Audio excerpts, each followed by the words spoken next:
कदापि जन्मक्षदिने तव प्रभो निमन्त्रितज्ञादिवधूमहीसुराः महानसस्त्वां सविदे निधाय सा महानसादौ ववृते व्रजेश्वरी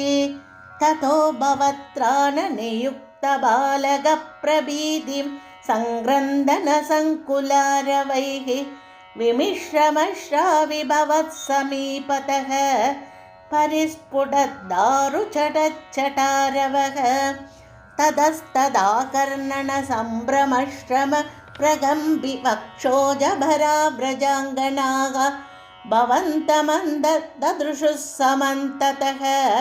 विनिष्पदद्दारुणदारुमध्यगम् शिशोरहो किमभूदिधृतं प्रदाव्यनन्दपशुपाश्च भूसुराः भवन्तमालोक्य यशोदया धृतं समाश्वसन्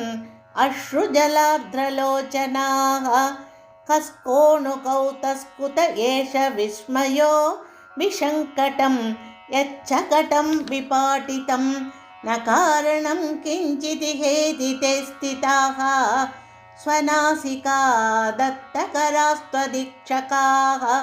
कुमारकस्यास्य पयोधरार्दिनः प्ररोदने लोलपदाम्बुजाहतं मया दृष्टमनो विपर्यगा इदीशते पालकबालका जगुः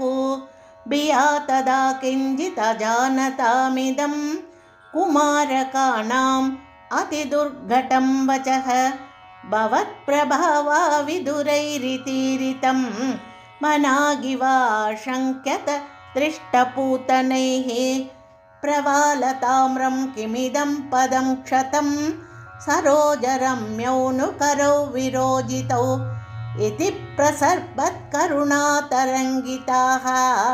त्वदङ्गमापस्पृशुरङ्गनाजनाः अये सुतं देहि जगत्पते कृपातरङ्ग पादात् परिपातमध्यमे इति स्म सङ्गृह्य पिता त्वदङ्गकं मुहुर्मुहुश्लिष्यति जातकण्टकः अनोनिलीन किल हन्तुमागतः सुरारिरेवं भवता विहिंसितः रजोऽपि नो दृष्टममुष्य तत्कथं सशुद्धसत्त्वे त्वयि लीनवान् ध्रुवम्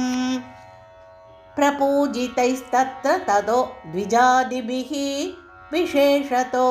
लम्बितमङ्गलाशिषः